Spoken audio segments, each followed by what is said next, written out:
சித்தர் பூமி. வணக்கம். ஏஎல்பி அஸ்ட்ராலஜர் ஸ்ரீ குரு உமா வெங்கட். எல்லாருமே ஒரு கேள்வி கேட்குறாங்க. எங்களுடைய ஜாதகத்தில் உபாசனை தெய்வம் என்னது?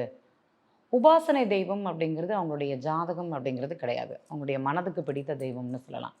இப்போ சிலர் தேவி உபாசகராக இருப்பாங்க. சிலர் ஆஞ்சநேயரை மட்டும் கெட்டியாக பிடிக்கும். என்னுடைய நண்பருக்கு பார்த்தீங்கன்னா ராகவேந்திரர் ரொம்ப பிடிக்கும். அது இப்போ இல்லை. அவருக்கு எப்போ அந்த தெய்வம் தான் கை கொடுக்குதுன்னோ அன்னையிலேருந்து ஒரு நிகழ்வும் அந்த தெய்வத்தின் மூலமாக இயக்கப்படுகிறது அப்படிங்கிற நம்பிக்கை. இப்போ எந்த தெய்வமாக இருந்தாலும் சரி, இப்போது நான் முருகன் வழிபாடு பண்ணுறேன். நான் முருகன் வழிபாடு பண்ணும்போது என்னுடைய நெத்தியில் எப்போதுமே விபூதி அப்படிங்கிறது இருக்கணும். சிலர் இந்த சபரிமலைக்கு போகும்போது மாலை போடுவாங்க, நீங்கள் பார்த்துருப்பீங்க. சந்தனம் வச்சுருப்பாங்க.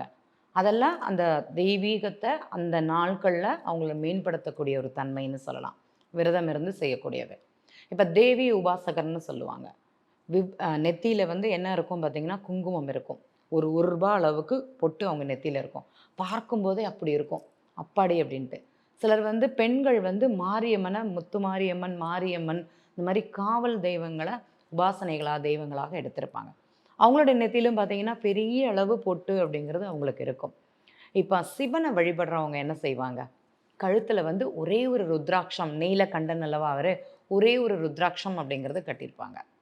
அதே இது இந்த சித்தர்களில் வழிபடக்கூடியவங்க என்ன பண்ணுவாங்கன்னா, கழுத்து நிறைய ருத்ராட்சம், கையில் ருத்ராட்சம் அப்படிங்கிறது இருக்கும். இப்போ ஒருத்தங்களை பார்க்கும்போதே தனித்துவம் அப்படிங்கிறது நமக்கு தெரியுது. இப்போ இவங்க இந்த சுவாமியை தான் கும்பிடுவாங்க அப்படிங்கிறது நம்மளால் உணர முடியுமானா கண்டிப்பாக முடியும். இன்றளவில் நம்ம எல்லாருமே ஏதோ ஒரு சுவாமி அப்படிங்கிறத நம்ம கும்பிட்டுருக்கோம். ஆனால் அந்த சுவாமியோட எதாட்டி ஒரு நெத்தியில் குங்குமமோ சந்தனமோ விபூதியோ எதாட்டி நம்ம நெத்தியில் அப்படிங்கிறது கண்டிப்பாக இருக்கணும். நான் சாமி கும்பிட்றேன், எனக்கு வரம் தரல அப்படியெல்லாம் கிடையாது. அந்த சுவாமியை எப்போதுமே நம்ம இப்போது எல்லா வீடுகள்லையுமே சாமி கும்பிடுவாங்க. எல்லா வீடுகள்லையுமே விளக்கேற்றுவாங்க. விளக்கேற்றாத வீடுகள், மந்திரம் சொல்லாதது, கோவிலுக்கு போகாத நண்பர்கள் அப்படிங்கிறது இன்றளவில் யாருமே கிடையாது. எல்லாருக்கும் ஏதோ ஒரு விதமான ஒரு அழுத்தம் அப்படிங்கிறது இருந்துட்டு தான் இருக்கும். அதை விலக்குவதற்காக தான் நம்ம தெய்வ வழிபாடு, சுவாமி வழிபாடு அப்படிங்கிறத நம்ம பண்ணிட்டுருக்கோம். முன்னாடியாட்டி காலம்பரை விளக்கேற்றி கும்பிட்ற பழக்கம் அப்படிங்கிறது நிறைய பேருக்கு இருக்காது. இன்றைக்கி காலம்பரை பிரம்ம முகூர்த்தத்தில் எந்திரிச்சு வீட்டில் விளக்கேற்றி வைக்கணும்ட்டு நிறைய பேர்கள் செய்கிறாங்க. எனக்கு தெரிந்து நாங்கள் காலம்பரை விளக்கேற்றுறோம், சாயந்தரமும் விளக்கேற்றுறோம். 41 நாட்களில் எங்கள் வாழ்க்கையில் ஏதோ ஒரு மாற்றம், ஏதோ ஒரு முன்னேற்றம் தெரியுதானா கண்டிப்பாக தெரியும். ஏன்னா இப்போ எல்லாருமே அப்டேட் வெர்ஷனாக தான் இருக்கிறாங்க. இன்னும் சாயந்தரம் தான் விளக்கேற்றுவாங்க அப்படிங்கிறதெல்லாம் கிடையாது. முன்னோர்கள் சூரிய உதயத்திற்கு முன்ன வாசலில் ஒரு விளக்கேற்றி வைப்பாங்க அப்படிங்கிறது கேள்விப்பட்டிருக்கோம். இது மார்கழி மாதங்களில் மட்டும்தான் இப்போ எல்லாருமே செய்கிறாங்க. ஆனால் அன்னைக்கு காலம்பரையும் மாலையும் சாயந்தரம் விளக்கு வீட்டு வாசலில் துளசி செடியில் ஏற்றி வைப்பாங்க. அவ்வளோ ஒரு மகத்துவம் இருக்குமானா அந்த வீட்டிற்கே ஒரு மகத்துவம் அப்படிங்கிறது இருக்கும். இன்றைக்கி எல்லாருமே உபாசனை ஏதோ ஒரு தெய்வம் அப்படிங்கிறது எடுத்துக்கிறாங்க. ஆனால் அவங்க அதை எப்படி வெளிப்படுத்தணும், அந்த சுவாமியோட அனுகிரகத்தை எப்படி வரணும்? இப்போது யாராட்டும் நம்மளை பார்த்து சண்டை போடுறாங்க, கோவப்படுறாங்க அப்படின்னா, நம்ம கழுத்தில் ஒரு ருத்ராட்சமோ, கையில் ஏதோ ஒன்று. இப்போ இந்த கிருஷ்ணன் வழிபாடு பண்ணுறவங்க எல்லாருமே பார்த்திங்கன்னா, கையில் துளசி மாலை வச்சு எண்ணிகிட்டே இருப்பாங்க. இந்த கழுத்தில் போட்டிருப்பாங்க. அவங்கள பார்த்த உடனே தனித்துவம் தெரியும். உங்களை பார்த்த உடனே ஹரே கிருஷ்ணான்னு சொல்லுவோம், ராம் ராம் சொல்லுவோம். ஒரு இடங்கள்லேயும் ஒரு பேர்கள் அப்படிங்கிறது சொல்லுவோம். சிலர் பேசும்போதே அந்த சுவாமியை பேசிட்டு அவங்க வார்த்தைகளை சொல்லக்கூடிய ஒரு தன்மை அப்படிங்கிறது குறிக்குமானா கண்டிப்பாக குறிக்கும். நம்மளும் விட்ட இடங்களில் எதை நம்ம வாழ்க்கையில் சிறு இத்தனை நாள் செய்யாமல் இருந்திருக்கோம் அப்படிங்கிறத பாருங்கள். கண்டிப்பாக அதை கடைபிடிங்க.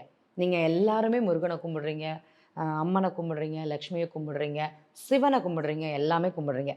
இதாட்டி நீங்கள் ருத்ராட்சம் போடுங்கன்னு சொல்லலை. அந்த நெத்தியில் எப்போதுமே விபூதி இருந்துகிட்டே இருக்கணும், குங்குமம் எப்போதும் இருந்துகிட்டே இருக்கணும், சந்தனம் எப்போதுமே இருந்துகிட்டே இருக்கணும். இந்த பெருமாள் வழிபாடு பண்ணுறவங்க பார்த்திங்கன்னா நாமம் போட்டிருப்பாங்க. அவங்க நெத்தியில் எல்லாமே இருக்காது. அவங்கள பார்த்த உடனே கையெடுத்து கும்பிடணும்னு தோணும்.